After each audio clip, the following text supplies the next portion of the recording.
Morning students, कैसे हैं आप लोग।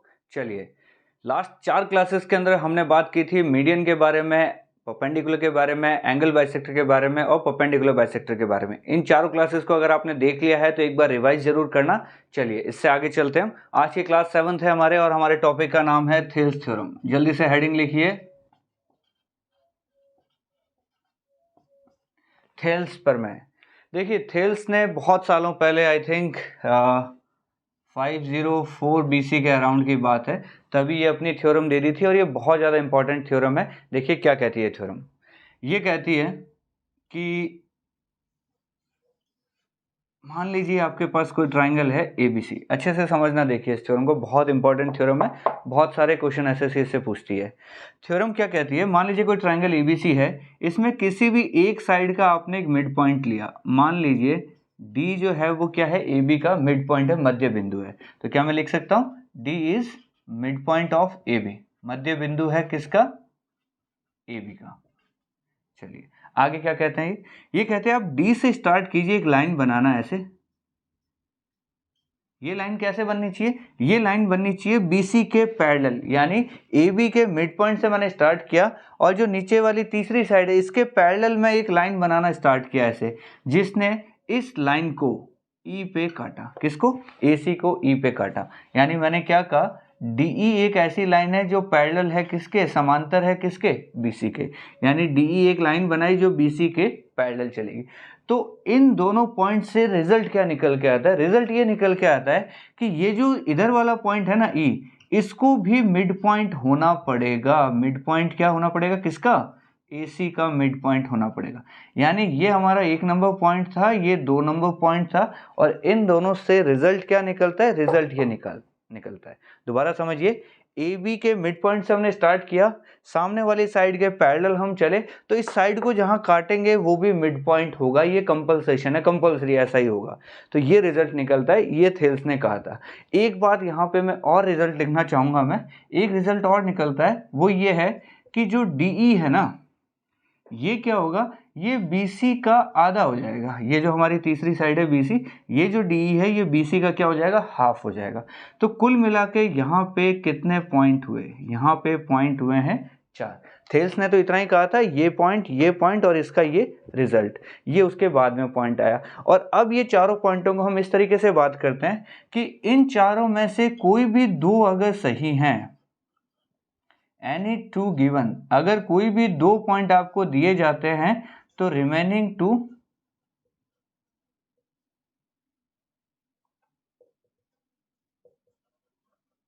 Are results.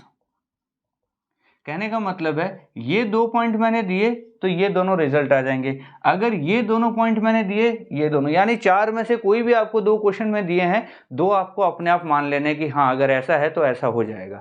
दोबारा से पॉइंट समझिए, ABC कोई ट्राइंगल है, D मिड पॉइंट है, DE पैरेलल है BC के, तो रिजल्ट क्या होगा, रिजल्ट होगा E भी मिड पॉइंट हो जाएगा और DE जो है वो BC का क्या हो जाएगा, हाफ हो जाएगा। ये इतनी सी थेल्स थ्योरम की बात थी। इसको मैं थोड़ा सा अलग तरीके से समझाता हूं आपको। देखिए क्वेश्चन की तरह देखिए, मैंने कहा ट्राइंगल ABC है जिसके अंदर D, E दोनों क्या है, मिड पॉइंट से मध्य बिंदु है, और मैंने कहा BC की वैल्यू 10 सेंटीमीटर है। जल्दी से बताइए DE की वैल्यू क्या होने वाली है। ये क्वेश्चन बहुत सिंपल क्वेश्चन है, ऐसे क्वेश्चन पूछती रहती है। तो हमें क्या पता है, D और E मिड पॉइंट है, यानी 4 में से हमें 2 बातें दी हुई है। कौन सी, हमें सेकंड और थर्ड बात दी हुई है।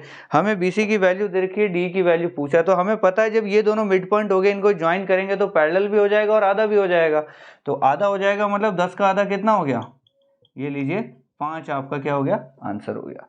एक बार फिर समझा रहा हूं, देखिए थेल्स थ्योरम को, कि किसी भी ट्राइंगल में 2 मिड पॉइंट्स को अगर मैं जोड़ देता हूं तो ये जो लाइन D और E है ये इसके पैरेलल होगी, किसके, BC के पैरेलल हो जाएगी और BC का आधा भी हो जाएगी। इस तरीके से भी थेल्स को कहा जाता है। तो कुल मिला के ये 4 पॉइंट हैं, इन 4 में से कोई भी 2 आपको दिए हुए होंगे क्वेश्चन में और 2 के बारे में आपसे पूछ लेगा।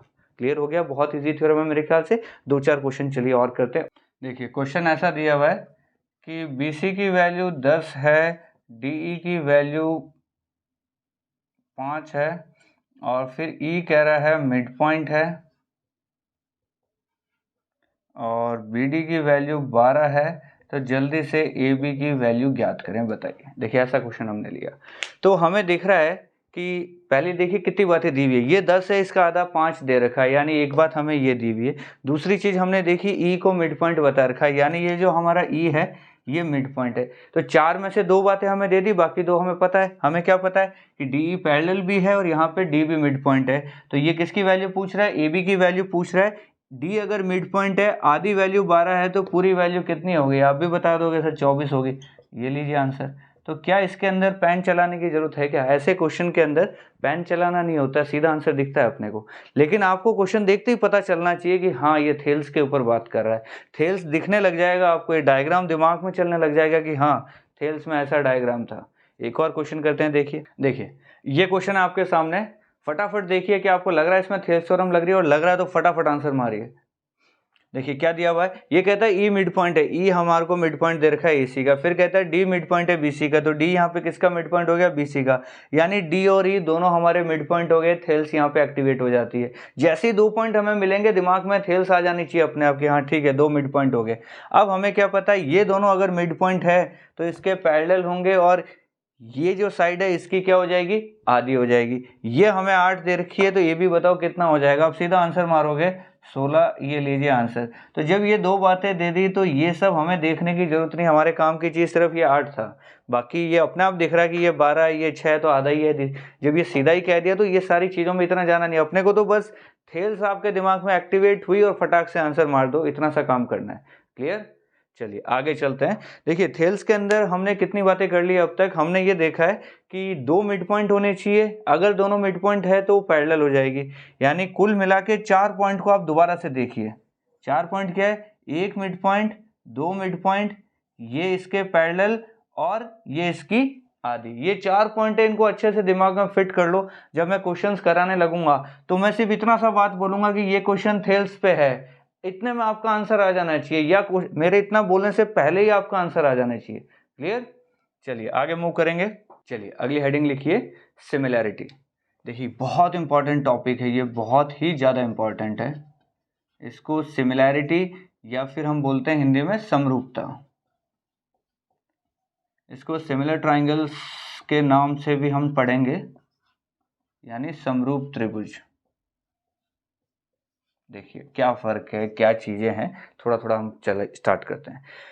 तो ऐसे समझिए, बहुत बेसिक से समझा रहा हूँ कि 2 ट्राइंगल है आपके सामने, मान लीजिए ए बी सी और डी ई एफ, ये 2 ट्राइंगल आपको दिए हुए हैं। क्लियर?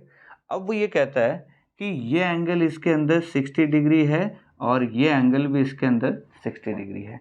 फिर कहता है ये एंगल 70 डिग्री है और ये एंगल भी 70 डिग्री है। तो इन दोनों ट्राइंगल में क्या रिलेशन दिखेगा अपने को, तो हमें ये रिलेशन देखना है। तो रिलेशन क्या देखा हमने, देखा ये 60 60 है, ये 70 70 है। 2 एंगल जब बराबर हो गए तो ये तीसरा एंगल कितना बचा, ये 60 70 है तो इसको 80 होना पड़ेगा, सॉरी 50, इसको भी क्या होना पड़ेगा, 50 होना पड़ेगा। तो हमने देखा इस ट्राइंगल के तीनों एंगल इस ट्राइंगल के तीनों एंगल के इक्वल हो जाते हैं, तब ये दोनों ट्राइंगल हम कहते हैं कि ये दोनों ट्राइंगल क्या है, सिमिलर है। हम क्या बोलेंगे, triangle A B C is similar to triangle D E F. ये हमें बात ध्यान रखनी है, त्रिभुज ए बी सी त्रिभुज डी ई एफ के समरूप है। ये सिंबल जो है ये सिमिलैरिटी का सिंबल है, इसको सिंबल को भी ध्यान रखिए। चलिए अब वापस से मैं आता हूं इस बात पे कि क्या ये तीसरा एंगल लिखना जरूरी था क्या। हमें अपने आप नहीं पता चल रहा कि जब 2 एंगल बराबर हैं इसके, तो तीसरा एंगल अपने आप बराबर होना ही पड़ेगा ना, कहाँ जाएगा वो, क्योंकि तीनों का सम 180 होना है, इसके भी तीनों का सम 180 होना है। जब ये 2 एंगल इन 2 एंगल्स के बराबर हो गए तो तीसरा क्या हो जाएगा, ऑटोमेटिक। तो इस प्रॉपर्टी को हम बोलते हैं डबल ए प्रॉपर्टी। क्या बोलेंगे इसको, डबल ए। बस ये ध्यान रखना है कि 2 एंगल इस ट्राइंगल के 2 एंगल इस ट्राइंगल के अगर इक्वल हो गए तो हम प्रॉपर्टी लगा देंगे डबल ए। इसका मतलब त्रिभुज ये त्रिभुज इसके समरूप हो जाएगा, triangle ABC similar to triangle DEF, इसको हम बोलते हैं। और ये तो हो गए सिमिलर ट्राइंगल्स, और इस प्रॉपर्टी को हम बोलते हैं सिमिलैरिटी यानी कि समरूपता। क्लियर? चलिए अब थोड़ा सा ट्विस्ट है इसके अंदर, देखिए इतना सिंपल नहीं है जितना सिंपल देख रहा है, थोड़ा सा मैं ट्विस्ट लाता हूं। देखिए मैंने 2 ट्राइंगल ऐसे बनाए, ए बी सी, और एक यहां बनाया डी DEF। इसको मैंने लिखा 50, इसको मैंने लिखा 60, इसको मैंने लिखा 60, इसको मैंने लिखा 70। और फिर मैंने आपसे पूछा क्या ये दोनों ट्राइंगल आपको सिमिलर दिख रहे हैं क्या? नॉर्मल आदमी देखेगा कि भाई 50 और 60 है या 60 और 70 है, वो कहेगा नहीं इसके दो के बराबर नहीं हुए, ऐसा ही बोलेगा। लेकिन आप सोचिए ये 50-60 है तो इसको क्या होना पड़ेगा 70, ये 60-70 है तो इसको क्या होना पड़ेगा 50। अब देखिए इसके कोई भी दो एंगल पकड़ लीजिए, 50-60 तो क्या इसमें 50-60 नहीं है क्या? इसमें 50-70 तो इसमें 50-70 नहीं है क्या? यानी इस ट्राइंगल के दो एंगल इस ट्राइंगल के दो एंगल्स के इक्वल हैं, तो हम क्या कहेंगे triangle ABC is similar to triangle DEF। हमने ऐसा लिख दिया, और जैसे ही हमने ऐसे लिखा ये गलत हो गया। क्यों गलत हो गया? अभी तो आपने कहा सिमिलर है और अब लिख रहे हैं तो कह रहे हैं सिमिलर नहीं है, ऐसा क्या चक्कर है भैया? तो ध्यान रखना ये जो लिखने का तरीका है ना, सारा खेल इसी पे है। हमने लिखा triangle ABC is similar to triangle. अब यहाँ ABC जो है वो किसके सिमिलर है, ये अगर आपको देखना है ना तो एंगल A को देखिए। A एंगल कितना है, यहाँ पे A एंगल देखा 50, तो यहाँ जब एंगल A 50 है तो इस ट्राइंगल का जब नाम लिखेंगे तो पहला एंगल 50 आना चाहिए। 50 कौन है इसके अंदर, हमने देखा F है 50, तो पहला नाम क्या आएगा यहाँ पे F। सेकंड B यहाँ 60 है तो यहाँ 60 कौन है, यहाँ है E। थर्ड यहाँ पे C अगर 70 है तो यहाँ पे 70 कौन है, D। तो ये जो बात लिखेंगे ना कि triangle ABC similar to triangle FED, तब हमारी बात ये सही होगी। ये वाली जो बात हमने लिखी ये बात हमारी खोटी हो गई। तो ट्राइंगल्स की सिमिलरिटी कैसे लिखनी है, ABC अगर यहाँ लिखा है तो इसके एंगल्स देख लीजिए, जो इसके एंगल है सेम उसी ऑर्डर में इसके एंगल होने चाहिए। यानी ये अगर एंगल 50 है, ये 60 है, ये 70 है, तो इधर ये 50, ये 60 और इसको 70 होना पड़ेगा, तभी हम बोलेंगे कि ट्राइंगल सिमिलर है। अदरवाइज ये ऐसे कुछ भी लिख देंगे तो वो खोटा हो जाएगा। चलें आगे, एक दो क्वेश्चन और देते हैं, मैं डायग्राम्स बनाता हूं, आपको सिर्फ ये बताना है कि ये दोनों ट्राइंगल सिमिलर हैं या नहीं है।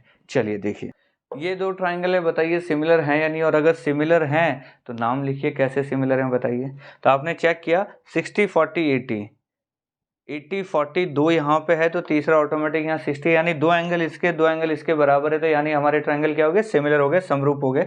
नाम कैसे लिखना है तो देखिए, सबसे पहले आप लिख दीजिए ABC, सिमिलर का साइन लगा दीजिए, ट्राइंगल लिख दीजिए। अब A को देखिए 60, तो यहाँ 60 कौन है, यहाँ 60 है F, ये लीजिए। यहाँ B है 40, यहाँ 40 कौन है, E, ये लिख दीजिए। और यहाँ है बच गया C, और यहाँ कौन बच गया, यहाँ बच गया D, ऐसे लिखिए। तो हम क्या लिखेंगे, triangle ABC similar to triangle FED। ये नाम आपको लिखना आना चाहिए, जब तक ये नाम लिखना नहीं सीखेंगे ना तब तक काम नहीं बनने वाला है। तो क्या आप सीख गए, सिर्फ एंगल को देखना है, जिस ऑर्डर में इसके एंगल से उसी ऑर्डर, जैसे ABC जो है सेम नाम हमें उन एंगल्स के देखने, पहले एंगल देखनी है फिर उनके नाम लिखने। कर सकते हैं इतना काम आप आराम से। तो चलिए फिर आगे चलते हैं। अब हम समझ गए हैं कि सिमिलर, हमें एंगल देख के हमें ट्राइंगल का पता चल रहा है कि वो ट्राइंगल सिमिलर हैं या नहीं है। अब थोड़ा सा प्रॉपर्टीज पे आते हैं इसके। अब इसके कुछ प्रॉपर्टीज देखते हैं। देखिए मैंने लिखा ये ट्राइंगल ABC है और ये ट्राइंगल PQR है, और हम कहते हैं कि ट्राइंगल ABC सिमिलर है PQR के। तो देखिए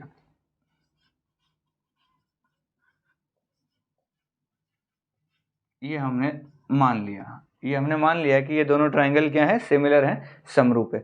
तो अगर दो ट्राइंगल सिमिलर हो जाते हैं, समरूप हो जाते हैं, तो उससे क्या रिजल्ट्स आते हैं उनकी हम बात करेंगे। पहली बात, ध्यान से सुनना इसको,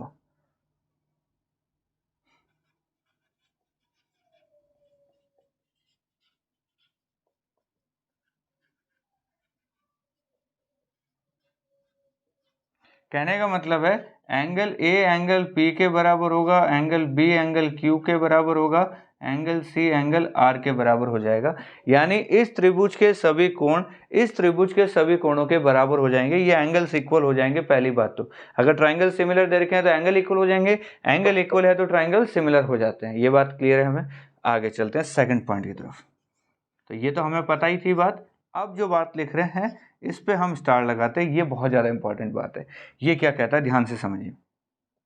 ये कहता है अगर दो ट्राइंगल सिमिलर हो जाते हैं तो इसकी जो साइड्स के अनुपात होंगे, जो रेशियो होंगे, वो भी सेम चलेंगे। कैसे सेम चलेंगे, देखिए ये कैसे लिख रहा हूँ, समझना इसको कि यहाँ से अगर मैंने साइड AB उठाई तो इधर से कौन सी साइड उठेगी, पी क्यू, यानी ए बी का जो पी क्यू से रेशियो होगा ना, वही रेशियो सेम होगा जो बी सी का क्यू आर के साथ होगा, जो बी सी का क्यू आर के साथ होगा, और यही रेशियो सेम रहेगा किसका, ए सी का पी आर के साथ, ए सी का पी आर के साथ। तो ये बहुत ज़्यादा इम्पॉर्टेंट है, और ये क्या रहेगा, कांस्टेंट रहेगा, के लिख सकते हैं हम इसको हम।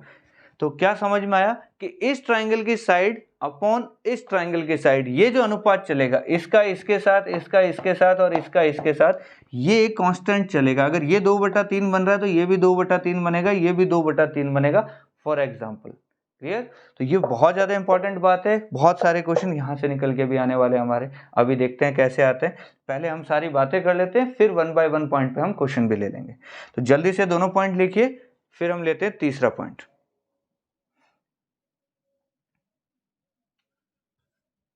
देखिए तीसरा पॉइंट क्या कहता है, तीसरा पॉइंट ये कहता है कि जैसे साइड्स का रेशियो आया है, सेम क्या होगा, द रेशियो ऑफ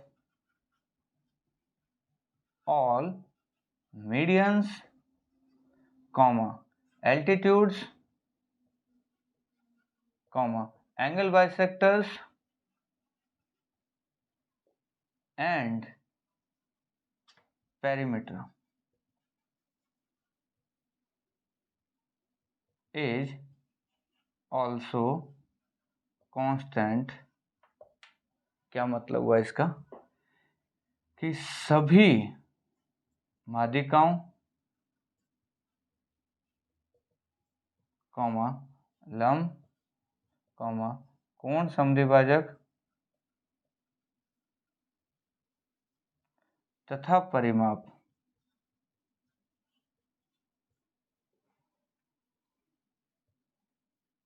का अनुपात भी समान रहेगा। अब ये लैंग्वेज नहीं समझ में आई, कोई बात नहीं, अब जो मैं चीज़ लिख रहा हूँ वो आपको समझ में आनी चाहिए।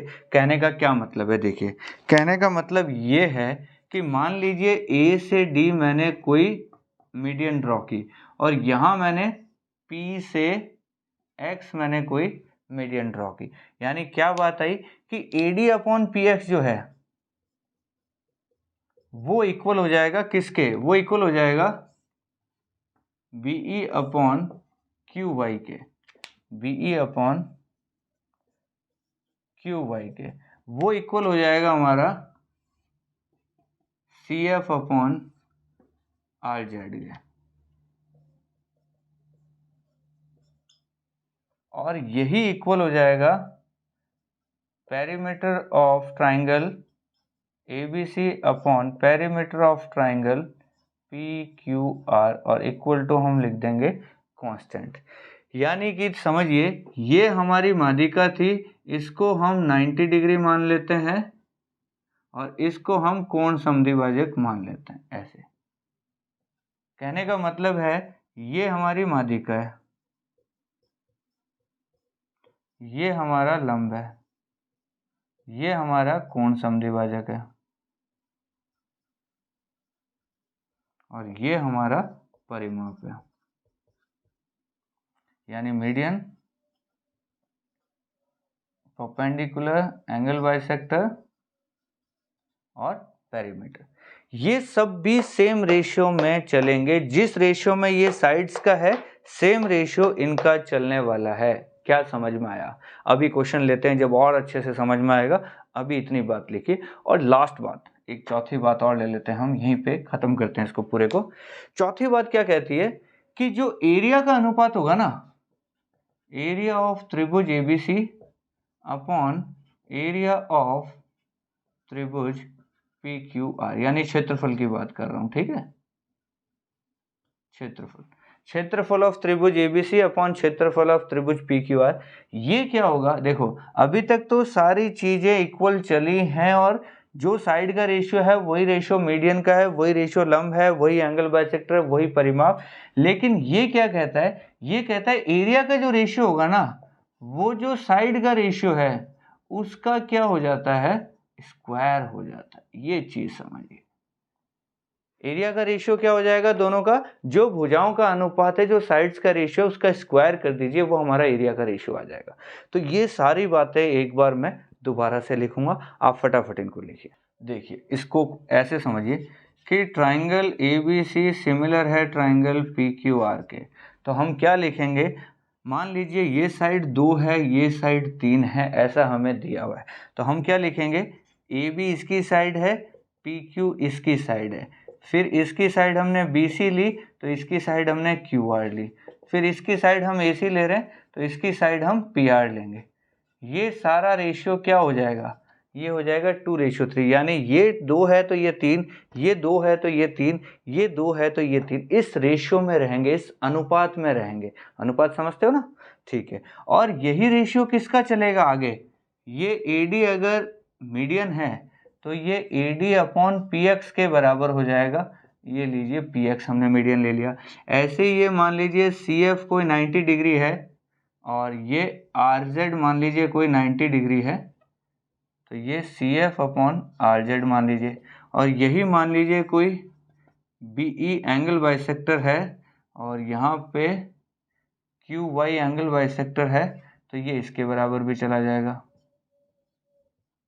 और लास्ट बात कि इस त्रिभुज का परिमाप और इस त्रिभुज का परिमाप, उसका भी रेशियो क्या हो जाएगा, परिमाप त्रिभुज ABC अपॉन परिमाप त्रिभुज PQR, यानी पेरीमीटर की बात कर रहा हूं मैं। इसका पेरीमीटर और इसका पेरीमीटर, इसका रेशियो भी क्या चलेगा, 2/3 चलेगा। तो ये समझिए ये एक पूरा कंप्लीट पॉइंट हो गया हमारा कि चाहे साइड्स का रेशियो ले लो, चाहे मीडियंस का रेशियो ले लो, चाहे एंगल बाइसेक्टर का रेशियो ले लो, चाहे परपेंडिकुलर का ले लो, चाहे आप पेरीमीटर का ले लो, यानी इनमें से किसी का भी रेशियो उठा लो, वो सबका रेशियो सेम चलेगा हमारा। क्लियर यहाँ तक।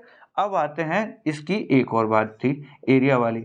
एरिया के बारे में क्या कहा हमने, एरिया ऑफ त्रिभुज ABC अपॉन एरिया ऑफ त्रिभुज PQR।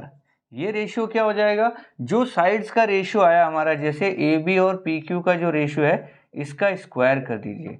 तो बताइए ये 2 है, ये 3 है, तो स्क्वायर करोगे तो क्या आ जाएगा, 2/3 का स्क्वायर होता है 4/9। ये हमारा एरिया का रेशियो आ गया 4/9। ये लीजिए आंसर, ये आंसर आया 2/3, ये आ गया हमारा 4/9। तो ऐसे बहुत सारे, अब ये तो हमारे फॉर्मूले हो गए। अब क्वेश्चंस कैसे आते हैं देखिए, हम फटाफट 3-4 क्वेश्चन करते हैं इसके ऊपर। इसको तो आप समझ ही गए होंगे। देखिए एक सिंपल सा क्वेश्चन बनाया मैंने, ये ऐसी इन्फॉर्मेशन आपको दे देगा। इन्फॉर्मेशन कैसे लिखी होगी कि 2 ट्राइंगल है ABC और PQR, जिसमें AB की वैल्यू इतनी है, BC की वैल्यू इतनी है, PQ की वैल्यू इतनी है, QR इतना है, एंगल A इतना है, एंगल P इतना है, एंगल R इतना है, A इतना है, B इतना है। ये सारा जितना मैंने डायग्राम में बनाया, ये सारा आपको ऐसे लाइन में लिखा हुआ मिलेगा कि त्रिभुज ABC में ऐसा ऐसा ऐसा है, PQR में ऐसा ऐसा है। तो जल्दी से बताइए AC की वैल्यू क्या हो जाएगी और PR की वैल्यू क्या हो जाएगी। तो ऐसे क्वेश्चंस को करने का तरीका क्या है, ऐसे क्वेश्चंस को करने का तरीका बहुत सिंपल है। सबसे पहले आपको 2 ट्राइंगल, मैं स्टेप बाय स्टेप समझा रहा हूं। देखिए जब आप एक्सपर्ट हो जाते हैं मेरी तरह, तब तो आप बिना डायग्राम बनाए भी कर सकते हैं, कोई दिक्कत वाली बात नहीं है। आप कैसा भी डायग्राम बना के भी कर सकते हैं, उसमें भी कोई दिक्कत नहीं है। लेकिन जब तक आपके पास एक्सपर्टाइज नहीं आती है, तब तक आपको कैसे करना है मैं वो समझा रहा हूँ। देखिए आपको 2 ट्राइंगल बनाने हैं ऐसे, पहले का नाम दोगे ABC, दूसरे का नाम नहीं देना है। क्लियर, दोबारा से समझना, पहले ट्राइंगल का नाम देना है, दूसरे का नाम नहीं देना है। अब इसके एंगल लिखिए, इसके एंगल क्या दिया हुआ है, ए एंगल है हमारे पास 70, बी एंगल है हमारे पास 50, तो तीसरा एंगल निकाल लीजिए। ये 50 है, 70 है, तो ये कितना हो गया, 60 हो गया। यानी कि पहले नाम फिर एंगल। यहां क्या होगा, यहां उल्टा होगा, पहले एंगल फिर नाम। कंसेप्ट समझ में आ रहा है। यहाँ पहले हमने नाम लिखा था, फिर एंगल लिखे थे, यहाँ पहले एंगल लिखना है। एंगल कैसे लिखना है, इसका देखा देखी यहाँ एंगल लिख लीजिए कि ये 70 है तो ये 70 हो गया, ये 50 है तो ये 50 हो गया, ये 60 है तो यहाँ 60 हो गया। अब अपने को इसके नाम देने, नाम कैसे देंगे कि 60 वाले का नाम P होना चाहिए, 60 वाले का नाम लीजिए भैया P, और 50 वाले का नाम R होना चाहिए, 50 वाले का नाम R हो गया, बच गया कौन, Q। अब ये दोनों ट्राइंगल अपने को सही सही लग रहे हैं कि ये ABC है, ये PQR है, जैसे भी लिखा हुआ है। ये 70 का 70 है, 50 का 50 है, 60 का 60 है। यानी इससे अपने को ये समझ में आया कि ट्राइंगल ABC जो है वो सिमिलर है किसके, QRP के सिमिलर है। इससे ये समझ में आ गया, हालांकि इसको लिखने की जरूरत भी नहीं पड़ेगी अपने को, हम ऐसे ही डायग्राम से ही आंसर मार देंगे कैसे।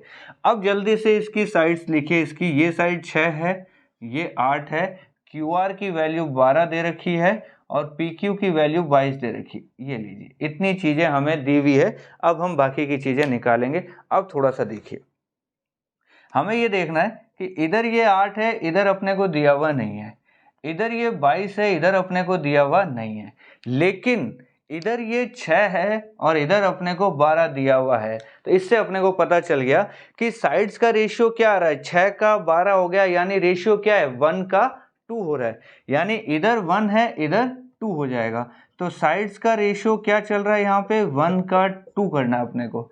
तो 6 का अगर 12 हो गया तो बताइए 8 का कितना हो जाएगा, आप कहोगे सर 16, और किसका डबल 22 हो जाएगा, आप कहोगे लीजिए सर 11, ये तो बड़ा सिंपल था।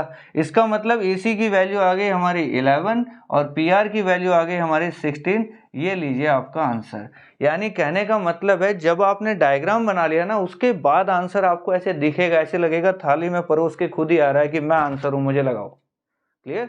तो ऐसे डायग्राम बनाने आपको। डायग्राम बनाने के लिए कंडीशन क्या है, पहले डायग्राम का पहले नामकरण करना है, फिर उसके एंगल लिखने हैं, और दूसरे डायग्राम के पहले एंगल लिखने हैं, फिर उसका नामकरण करना है। इसी स्टेप से करोगे तब ये क्वेश्चन कभी गलत नहीं होगा। और इसमें देखने लगोगे तो आप थोड़ा सा प्रैक्टिस चाहिए। इसमें भी मैं आंसर लगा सकता हूं, लेकिन मुझे प्रैक्टिस चाहिए। कैसे लगाऊंगा, देखिए मैंने देखा ये 50-70 है तो ये हो गया 60, ये 50-60 है तो ये हो गया 70। अब मैं देखूंगा कौन सा, इस वाली कौन सी साइड दी हुई है जो इसके किसी ना किसी रेशियो बन रही है।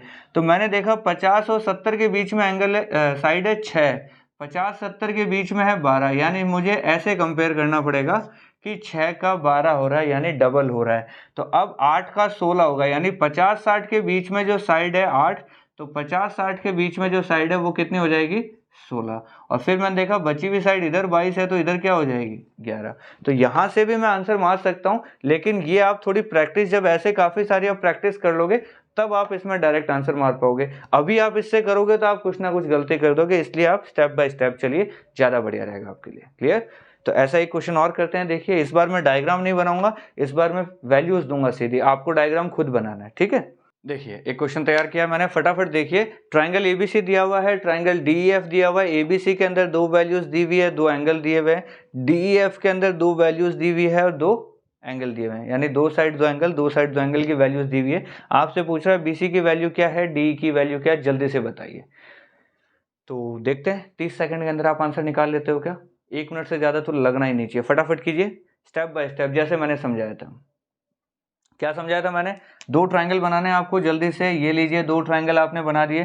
पहले का नामकरण करेंगे ABC और दूसरे का नामकरण नहीं करेंगे। इस नामकरण करने के बाद इसका एंगल लिखिए। एंगल कितना है, A दे रखा है 40, B दे रखा है 60, तो C बताओ कितना हुआ, 40 और 60 100, तो बच गया 80। ये लीजिए। अब जैसे एंगल इसमें, सेम एंगल यहाँ लिख दीजिए, 40 60 80। इसका पहले नामकरण फिर एंगल, इसके पहले एंगल, अब इसका नामकरण करेंगे। जल्दी से करते हैं। 40 वाले का नाम है E, 40 वाले का नाम E, 80 वाले का नाम D, 80 वाले का नाम D, DE हो गया, तो बच गया कौन, F। अब इसके साइड्स लिख दिए। AB की वैल्यू है 4, CA की वैल्यू है 6, इधर आए, EF की वैल्यू है 12 और FD की वैल्यू है 15। ये लीजिए हमने लिख दिया। कॉमन कौन सा दिख रहा है, ये और ये नहीं है, 6 के साथ वाला नहीं है, 4 के साथ वाला हमें दिख गया कि यहाँ पे 4 है और यहाँ पे 12 है। तो जल्दी से बताओ भुजाओं का अनुपात क्या निकल के आ रहा है, 4-12 का मतलब हो गया 1:3, यानी इसकी साइड 1 है तो इसकी साइड 3 कर देनी है अपने को। तो 6 का 3 गुना बताओ जल्दी से, 18। कहने का मतलब है ये इसके साथ मिलती है, ये इसके साथ मिलती है और ये इसके साथ। 15 किसका 3 गुना, जल्दी से बताओ। तो आप कहोगे सर 5 का, ये लो। तो आंसर क्या आ गया, एक तो पूछ रहा है EF की वैल्यू, सॉरी EF नहीं, DE की वैल्यू, DE की वैल्यू हो गई 18 और BC की वैल्यू पूछ रहा है तो आ गया 5। ये लीजिए आपका आंसर। तो मेरे ख्याल से कोई दिक्कत नहीं हुई होगी, बड़ा आराम से आंसर आ गया होगा। सिर्फ स्टेप्स ध्यान रखने हैं, पहले 2 ट्रायंगल बनाने, इसका नामकरण, फिर एंगल, इसके पहले एंगल, फिर इसका नामकरण, उसके बाद जो साइड दी हुई है साइड लिखिए और उसके बाद आपको सीधा दिख जाएगा। साइड का रेशियो देख लो क्या है, 4 का 12 यानी 1 का 3, तो 6 का 18 हो गया। किसका 3 गुना 15 होता है, तो 5 का हो जाता है। ये लीजिए हमारा आंसर हो गया। क्लियर। एक क्वेश्चन और करते हैं, इस बार हम करते हैं थोड़ा सा एरिया के ऊपर बात करते हैं। देखिए बहुत ही सिंपल सा क्वेश्चन लिया है पहला आपके लिए। ये कहता है त्रिभुज एबीसी, ट्रायंगल एबीसी सिमिलर है, समरूप है ट्रायंगल डीईएफ के, ऐसा हमें क्वेश्चन दिया हुआ होगा। फिर कहेगा कि बीसी की वैल्यू इतना है, ईएफ की वैल्यू इतना है, इसका एरिया अगर 30 है तो इसका एरिया बताइए जल्दी से। तो आपको क्या बताया था, सबसे पहले देखना है कि इसकी साइड का रेशियो क्या है। 10 का 20 हो रहा है यानी साइड का रेशियो क्या हो गया, आप बोलोगे सर 1 का 2 हो रहा है। बहुत बढ़िया। एरिया के बारे में क्या बात की थी कि एरिया अगर आपको निकालना है तो साइड का जो रेशियो है उसका स्क्वायर कर दो, यानी 1 और 2 का दोनों का स्क्वायर कर दो। 1 का स्क्वायर 1 हो गया, 2 का स्क्वायर 4 हो गया, यानी क्षेत्रफल का अनुपात क्या आ गया, क्षेत्रफल का रेशियो हो गया हमारा 1 का 4। यानी 1 की वैल्यू अगर आपको 30 दी हुई है तो 4 की वैल्यू बताओ जल्दी से। 1 का मतलब 30 है तो 4 का मतलब 120। ये लीजिए आपका आंसर हो गया। इसको बोलते हैं सबसे शॉर्टकट, इससे ज़्यादा शॉर्टकट ये क्वेश्चन नहीं होता, मैक्सिमम शॉर्टकट ये है। अगर आपको लॉन्ग कट में सीखना है तो देखो लॉन्ग कट में कैसे करते हैं आप इस क्वेश्चन को। आप लिखते एरिया त्रिभुज एबीसी अपॉन एरिया त्रिभुज DEF equal to BC upon EF का होल स्क्वायर। ये हमने फॉर्मूला लिखा था। यहाँ BC अपॉन EF की जगह AB अपॉन DE भी लिख सकते थे, AC अपॉन DF कुछ भी लिख सकते थे। तो यहाँ हमने लिखा 10 अपॉन 20 का होल स्क्वायर बराबर इसका 30 दे रखा है, इसका एरिया DEF हो गया। ये लीजिए, फिर आप इसको काट लो चाहे यहाँ पर, ये हो गया 1/4, ये हो गया 30, ये लिख दिया एरिया DEF। तो एरिया DEF क्या हो गया, ये हो गया 30 × 4 यानी कि 120। ये इसका हो गया प्रॉपर मेथड जो आपको समझ में आए, ज़्यादा बेटर समझ में आता है ये वाला। लेकिन आपको जो मेहनत करनी है वो इस पे करनी है। इसमें अपने को पेन ही नहीं चलाना पड़ेगा। कैसे नहीं चलाना पड़ेगा देखो, अब इसी क्वेश्चन को मैं दोबारा करा रहा हूँ, देखना आप पेन नहीं चलाओगे। हमने देखा एरिया दिया हुआ है, एरिया पूछ रहा है, साइड 10 है 20 हो गई, यानी 1 का 2। मन में ही हमने सोचा 1 का 2 हो गया, स्क्वायर किया 1 का 4 हो गया। तो 1 का मतलब 30 है तो 4 का मतलब 30 × 4 120। आप सीधा आंसर लगाओ, कुछ भी लिखना नहीं पड़ेगा, लेकिन इसके लिए आपको थोड़ा सा लिखना पड़ेगा। क्लियर। तो इस मेथड पे हम ज़्यादा फोकस करेंगे, इसी मेथड पे हम काम करेंगे।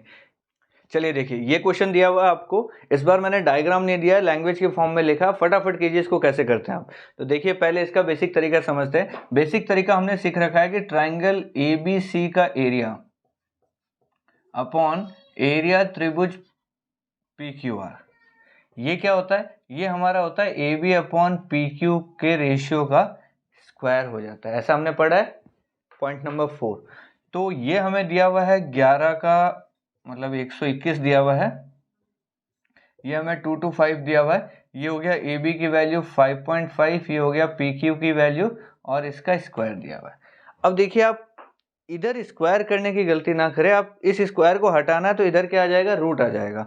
तो मैंने क्या किया, इस स्क्वायर को हटाया तो इधर क्या हो गया 1/1 अपॉन 225 का रूट बराबर 5.5 अपॉन PQ। ये हो गया 11 अपॉन 15 5.5 अपॉन PQ। इससे आपने सॉल्व किया PQ को तो ये आ गया 0.5। तो 15 को 0.5 से मल्टीप्लाई करोगे तो कितना आ गया 7.5। ये लीजिए, ये तो हो गया बेसिक तरीका जो एक नॉर्मल स्टूडेंट करेगा जिसने ये सीखा है। अपने को कैसे करना, अपने को ऐसे नहीं करना। अपने को कैसे करना, देखिए अपने को एरिया का दे रखा है रेशियो, तो हम ऐसे लिखेंगे एरिया इक्वल टू 1:1 रेशियो 2:5 ऐसा दिया हुआ है। तो एरिया का रेशियो अगर ये है तो हम लिखेंगे साइड का रेशियो क्या आ जाएगा, इनका रूट कर लेंगे, क्योंकि साइड का स्क्वायर ये होता है। तो किसका स्क्वायर 121 होता है 11, किसका स्क्वायर 225 होता है तो 15। 11 का मतलब 5.5 है यानी कि आधा हो गया, तो 15 का मतलब क्या हो जाएगा, आधा कर लो तो 7.5। ये लीजिए आंसर। तो कहने का मतलब है अपने को ये चीज़ तो लिखी हुई है, हम सीधा रूट लिखेंगे, इसका मतलब ये है, तो इसका मतलब क्या हो जाएगा, बिना पेन चलाए आप ये काम कर सकते हैं, या इतना सा अगर पेन चला भी लो तो क्या फ़र्क पड़ने वाला है। ये चीज़ें आप धीरे धीरे मतलब अभी पहले लिखोगे तो आप एरिया लिखोगे, साइड लिखोगे, अगली बार आप सीख रहे होगे तो आप एरिया हटा दोगे, यहाँ से साइड भी हटा दोगे, आपको खुद को पता है कि ये आप क्या लिख रहे हो। नेक्स्ट टाइम आप ये भी नहीं लिखोगे, सीधा ये लिखोगे, उससे अगली बार आप सीधा ये फिर आप पेन ही नहीं चलाओगे। तो ये सारी चीज़ें क्या है, स्टेप बाय स्टेप आदमी सीखता है। ऐसा नहीं है कि वेरी फर्स्ट डे आप पेन चलाना छोड़ दोगे, स्टेप बाय स्टेप। पहले मैं भी ऐसे करता था, फिर ऐसे करने लगा, फिर और एक चीज़ कम करी, फिर और कम करी, फिर और स्टेप्स कम किए, फाइनली अब जाके मैं इस लेवल पे आ गया हूँ कि मेरे को पेन चलाना ही नहीं पड़ता। तो आप भी ऐसा सीख सकते हो, लेकिन प्रैक्टिस मांगता है, ऐसे बिना प्रैक्टिस के आप कुछ नहीं कर सकते। क्लियर। तो देखिए यहाँ आके हमारा जो टॉपिक है थेल्स थ्योरम और सिमिलैरिटी, ये थोड़ा सा हो गया है। अब क्वेश्चंस बचते हैं इसके अंदर। देखिए क्वेश्चंस बहुत सारे हैं, तो क्वेश्चंस के लिए मैंने क्या सोच रखा है कि जैसे ये टॉपिक हमारा कंप्लीट होता है फिर हम एक साथ क्वेश्चंस चलाएंगे बहुत सारे। तो दुनिया भर के क्वेश्चंस हैं, और जैसे जैसे हम क्वेश्चंस करेंगे मैं बताता चलूंगा कि ये थेल्स से आया है, ये सिमिलैरिटी से आया है, ये हमारा मीडियन का क्वेश्चन है, वो मैं जब क्वेश्चंस कराऊंगा वहाँ बताता चलूंगा आपको। तो आपको थ्योरी में कहीं कोई कमी नहीं रहनी चाहिए, थ्योरी आपकी कंप्लीट चलती रहनी चाहिए। क्लियर। चलिए अगली क्लास में मिलते हैं। Thank you so much.